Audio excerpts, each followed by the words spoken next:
Qui rit, les objets qui pleurent, voici le topo.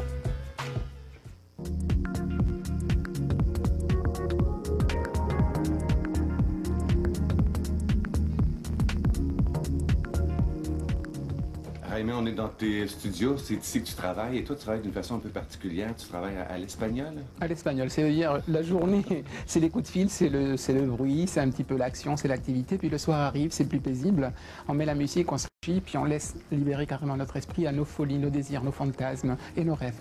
Voilà, et c'est là où je travaille. La liberté, c'est un paramètre premier, c'est-à-dire au début on me disait fais des villas au Maroc, on dessinait, puis j'ai dit non, le spécialiste des villas, je détestais. Après on a fait des boutiques, après les boutiques on a fait des objets, et après je me sauve de moi-même pour ne pas avoir une étiquette, donc j'ai dessiné des maillots de bain pour femmes, des cosmétiques, etc. Et puis l'impossible, et en fait je vais vers l'inconnu, et c'est ça qui m'attire.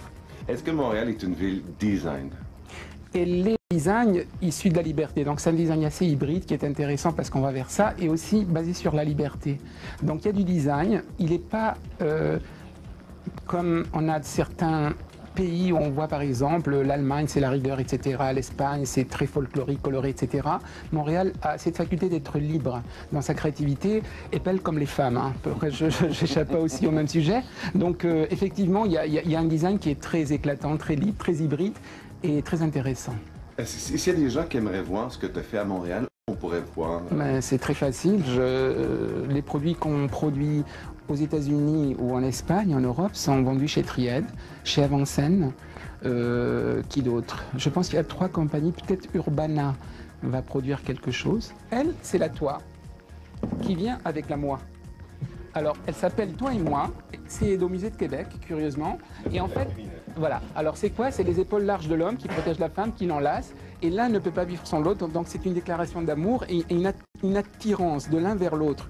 Et finalement, quand on voit ça, on dit l'homme protège la femme. Donc, il y a les épaules qui sont lâches, comme je disais. Et il y a le côté concave et convexe qui s'attire, qui s'aspire. Et puis, je dis souvent, mais qui a dit que l'amour n'existait pas?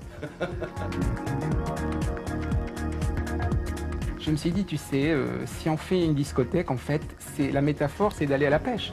Et je me suis dit, je prendrai un filet de pêche immense, je vais le peindre en couleur argent pour que ça donne déjà un jeu ironique, que ce n'est pas un fil en corde, mais il est fait en métal, immense, puisque les gens vont pêcher les uns les autres, c'est la métaphore de la pêche, quoi. J'étais en Espagne et curieusement, je rentre à 14 ans avec mon petit cartable derrière, tout enfant, et j'allume la télévision, il pleuvait, il faisait mauvais. Et puis je vois Aretha Franklin, je me rappelle encore, qui est interviewée. Alors on lui dit, mais pourquoi vous chantez? Elle disait, par des jours pluvieux, moi j'aimerais que les gens en écoutant ma chanson soient heureux. N'ayant pas d'outils, ayant des crayons, j'ai dit, quand je grandirai modestement, j'aimerais le faire mais à ma façon, en dessinant des objets. Et si les gens, par une journée triste comme aujourd'hui, trouvent un peu d'humour, je crois que j'ai fait un petit bout de chemin.